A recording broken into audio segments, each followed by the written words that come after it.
세상 사람들은 번뇌를 따르는 이와 법을 따르는 이로 나뉜다. 번뇌를 근절하는데 전심전력하라. 나의 유일한 목표는 오직 해탈일 뿐. 한 번도 사념이 마음에 자리 잡는 것을 허용하지 않았다. 아무리 바빠도 번뇌가 한순간이라도 자신을 조롱하거나 바보로 만드는 것을 용납하지 말라. 졸음이 오면 즉시 일어나 세수하고 좌성하든가 아니면 경행으로 잠을 쫓아라. 졸음이 심하면 평소보다 빨리 걸어라. 공양시에도 음식 맛에 집착하지 않도록 항상 씹는 동작과 느낌, 동작의 움직임을 관찰하라.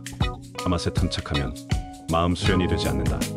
어떤 역경이나 어려움에 부딪히더라도 변명하거나 좌절하지 말고 오직 수행으로 극복하라. 활동하거나 걸어다닐 때도 관찰을 놓치지 말아야 한다. 특히 동작하기 전에 마음 챙김을 먼저 하여 그 의도부터 관찰하라. 그러면 자신의 무의식 속에 있는 악습이나 고정관념을 쉽게 찾아내 개선할 수 있다. 지식에 사는 인간을 향상하지 못하게 하고 오히려 퇴보하게 한다. 부다께서는 칼라마 사람들에게 사유, 추측, 소문, 전통 교리에 의존하지 말고 체험으로 확인하라고 이르셨다. 삼계는 모두 무상고, 무아의윤의 현상이다. 정도의 차이가 있을 뿐이다. 화내지 않는 것, 비폭력은 이기기를 원하는 자가 갈고 닦아야 할 수행 덕목이다. 법으로 분노와 증오임을 누를 수만 있다면 이 세상의 평화는 이루어진다. 자비는 언제나 속냄을 제압한다. 자신의 스승은 바로 자기 자신이다. 따라서 자신에 의지하고 법에 의지해야 한다. 자신의 콧구멍으로 숨을 쉬어야지 남의 콧구멍으로 숨을 쉴 수는 없다. 날로 심해지는 고통의 세계로부터 벗어나는 것은 돈을 내고 영화를 구경하는 것처럼 쉬운 일이 아니다. 그 길은 쾌락과 열정의 흠에 역행하는 것으로 목숨을 건 전심전력의 헌신이 필요하다. 개발된 마음은 멀리 가지 않는다. 주인을 따르는 개처럼 항상 돌아온다. 자신의 결점을 찾아 내면을 들여다보라. 자신을 개발하거나 개선하지 않는 한 장점이나 단점을 발견하는 따위의 일은 아무 쓸모가 없다. 어떤 정진자든 자신의 진실성에 비례하여 진리를 구현할 권리가 있다. 육체적 욕망은 사랑에 빠진 남녀의 마음속에 존재한다. 사랑에 빠진 동물의 마음에도 존재한다. 이 욕망을 저지하지 않으면 육체적 욕구의 노예로 전락하여 세상은 혼돈에 빠지게 된다. 번뇌와 마음은 미묘하게 얽혀 있어 마음을 번뇌로부터 분리하기는 쉽지 않다.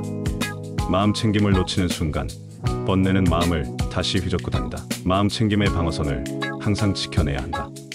번뇌는 수행함으로써 지혜가 개발됨에 따라 감소되며 종국에는 완전히 소멸될 수 있다.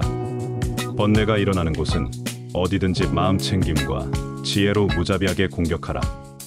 마음은 미묘한 것이다. 약간의 충돌만 있어도 수행에 장애가 된다. 이성에 대한 약간의 미련이라도 있으면 해탈할 수 없다. 윤회와 질병의 근원은 자신이 만든 번뇌의 화살이다. 번뇌를 제압할 수 있는 것은 법뿐이다. 법을 따르는 사람은 번뇌를 소멸시킬 수 있다. 번뇌는 생겨나기는 쉬워도 없애기는 매우 어렵다. 그보다 더 해로운 것은 번뇌에 미혹되어 즐거워하는 것이다. 드러나지 않는 고통이 어디서 비롯되었는지 깨달았는가? 그것은 별로 해롭지 않다고 하찮게 여기는 번뇌와 욕망에서 기인한다. 자신의 마음을 들여다보고 이런 번뇌에 대응하는 자신의 처신에 대해 있는 그대로 관찰하라. 만일 사소한 번뇌를 하찮게 여겨 관찰하지 않는다면 맛을 알지 못하는 국물 속의 국자와 같은 신세가 될 것이다. 국자가 아니라 법의 맛을 하는 혀가 되어라. 어떤 상황에서든 법을 절대로 포기해서는 안 된다. 무슨 일이 일어나든 그대로 내버려 두어라. 그것은 자연스러운 과정이다. 마음을 개발하는 장소로는 거칠고 사나운 맹수들로 가득한 곳이 오히려 적격이야. 수행자가 궁극의 깨달음에 이른다는 것은 외적 관계에 굴복하는 것이 아니라 내적 법으로부터 떨어지지 않음을 의미한다.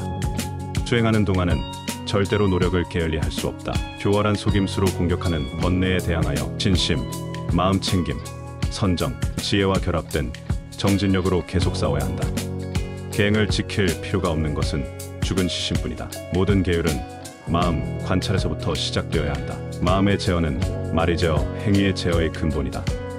마음 개발인 관찰은 인과와 법의 법칙에 따라 자신을 다스리는 능력이다. 원숭이를 길들일 때 원숭이와 무수히 싸워야 하듯이 마음 관찰할 때 마음이 갖고 있는 본연의 속성과 치열하게 싸워야 한다. 세속인의 마음은 문어의 촉수와도 같아 가능한 한 자신이 관여하고 싶은 모든 것에 다가가려는 경향이 있다. 붓다에 이르는 길은 대발심하여 두려움 없이 도전하는 이에게 열려 있다. 법에 존경과 정성을 기울이지 않고 건성으로 수행하는 자에게는 결코 깨달음은 오지 않는다. 법이 있는 곳에는 평화와 행복이 있다. 마음이 법이고 법이 마음이다. 법에 의지하는 사람은 모든 것에 자족함으로 자신이 처해 있는 어떤 환경 속에서든 평화와 자유를 누릴 수 있다. 무한한 평화와 자유인 법은 본래부터 인간의 내부에 존재했다. 윤회의 고리는 광막한 감옥과 같다. 그것은 죄수들을 탐욕에 빠뜨려 자신이 자유가 박탈된 죄수란 사실로부터 눈멀게끔 만든다. 완전한 자기희생과 용기 없이는 궁극의 깨달음에 이룰 수 없다.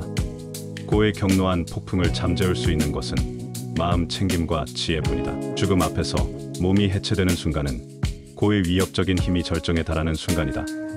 이에 반격할 수 있는 것은 오직 충분히 갈고 닦은 마음 챙김과 지혜뿐이다.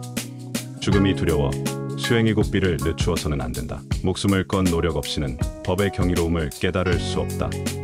만약 쾌락에 탐닉한다면 생지옥 외에는 아무것도 성취할 수 없다는 것을 아는 번뇌가 수행자를 비웃을 것이다. 죽는 날까지 수행의 고삐를 늦추어서는 안 된다. 후퇴하는 자는 붓다의 제자가 아니라 악을 행하지 않고 선만을 행하며 그 마음을 청정하게 하는 것, 이 세 가지는 모든 붓다의 가르침이다.